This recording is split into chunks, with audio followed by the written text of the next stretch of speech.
I am Tanner Tank. I'm Skinny Jeans. And we are doing, what are we doing? A beer review. Beer review. After you guys hit that YouTube subscribe button and hit us up on social media, you want to go ahead with the Facebook?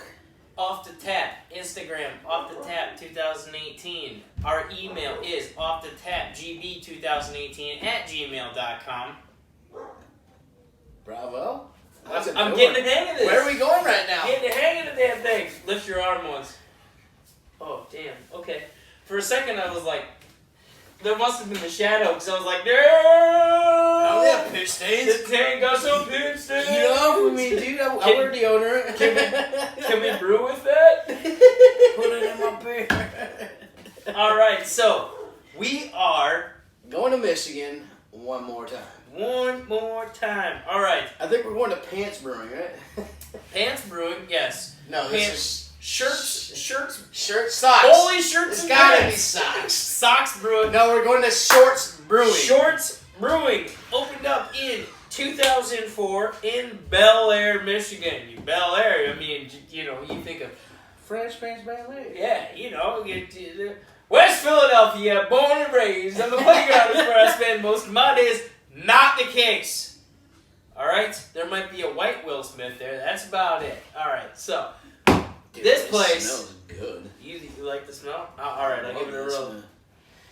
All right, it's a very, very intense smell. So this dude's incredible. The owner, Joe Short. This guy at 22. this kind of messed up. I thought we were talking about the clothing. It's his last name. It's his last name. Joe Short, at 22 years old, bought an old hardware store and turned it into a brewery. 22. What were you doing? You're doing a lot cooler shit than I was at 20. I was getting shot at, yeah. Yeah, exactly. But think about this. You don't just turn 21 and be like, I'm making beer for a living, that's what I'm going to do, you know? Like, this dude's been brewing beer at an illegal age. Yeah, so the day that in just over a year, this guy was like, you know, I just found a passion for beer. Just 1 year. 1 year. That's just what people don't get. Homebrew, you don't have a certain age. Exactly. Like, they sell ingredients. They don't sell the product. You got to know what you're doing with the product. Right. So... 15 years old, guess what? This dude was making some brews. So in 2009, they expanded and they did enough where they could start actually distributing what they're putting out. Really? So I should have looked up when this guy was born. So when was he? In 2009, they were only able to distribute throughout the entire state of Michigan. 2009, he was 22. No, I don't know. That's when they expanded. Well, the place when opened up in 04. 04, he was 22. Do the math. You do the math. I'm done. I'm retarded. Well, you guys got that. All right, Shorts Brewing. What do we got about the rest of this company? Well, they're from Michigan. Other than he was making beer at an illegal age. Do we know that for a fact? No, but I'm going to assume it because you don't just hop into making beer. There's a science behind it. Well, I do have a tidbit for you. I kept this from you because I knew it'd piss you off. He sold out. Not entirely. They sold 20% of the company to Lagunitas. Nah, I'm not hating. Is Lagunitas still considered a craft brew? To me, yeah. Lagunitas is still there. Like, they're not... Oh, man, they're really not because they're big. Like, they are pretty big. But in my sense, I'm going to say no. So he's not a full-out sellout. He's looking for that distribution channel. Yeah. Smart move. And this company, like, in 2015, so they built a water treatment plant, and they did some things for solar energy for their brewery.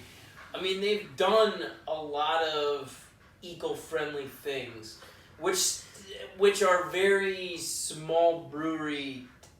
They're not huge. They really aren't. So I'm going to say, like, this dude's our age right now. You know what I mean? Like if you do like Okay, a quick math on it, he's our age. A little older, I'd say. And the thing is, like, were you thinking about any of this before we started doing what we're doing? No. Dude, at Like 22, I'm sure, yeah, at 22 when he started his thing, this dude's already thinking about, like, oh, how can I give back and all this stuff. Like, we didn't care about that until we started diving into what we're actually passionate about. We found our passion. And this dude knew that at a young age. Like, that's genius. Like, he's smart. Like, he's a smart young dude that... No, there's a reason why this is working for them, and I'd imagine it's because he was ahead of his time. I'd imagine parents had to have had influence. I mean, how do you just...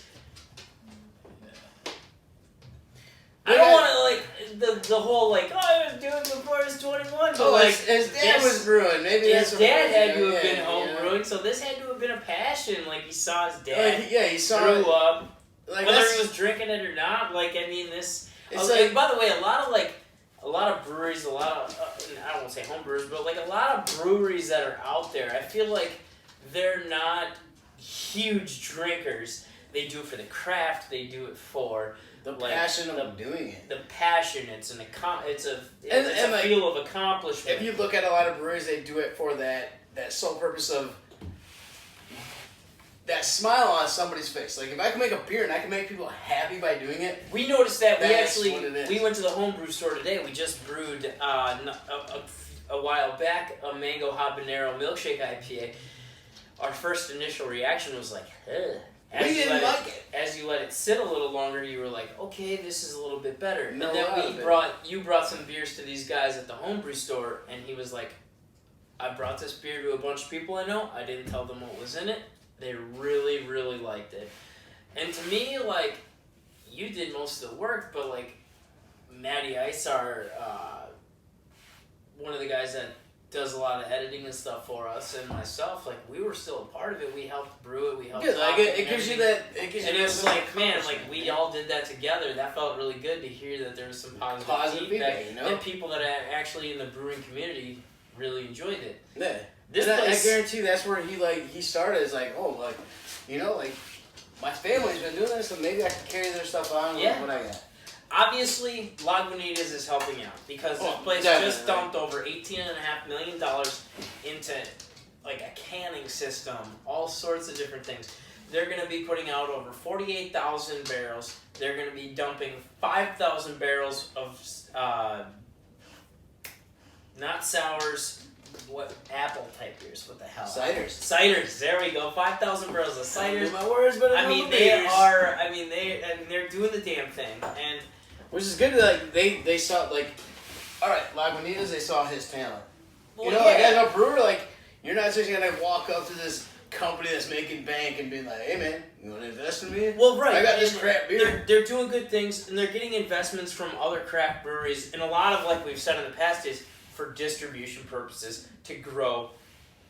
I mean, He's smart about what he's doing. That's good. We just did a brewery, and all they sell to is 7 different states, and it's like, I get why some of these breweries buy out certain breweries. It just sucks to see when Anheuser and Miller Coors are buying it up. The big guys. It's like cheating because they missed the gap on it. What the thing is, like, I'm not hating on these big guys. Like, just come up with your own, and then, like, well, right. If they can support what you're doing by buying them out, you know, exactly. Like, come up with your own, though.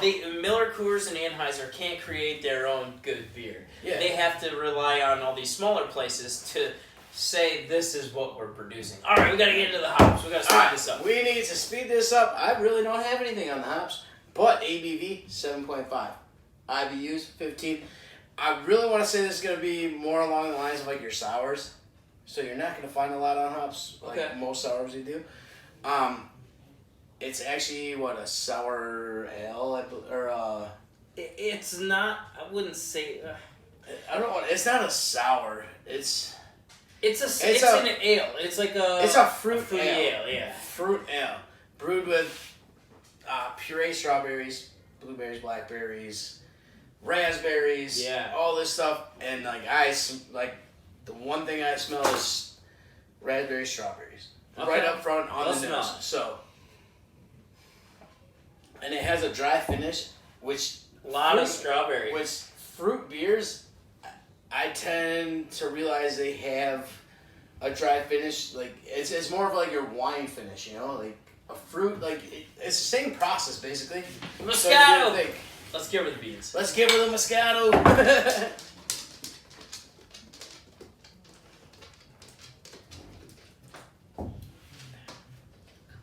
That's very kind of bland, actually.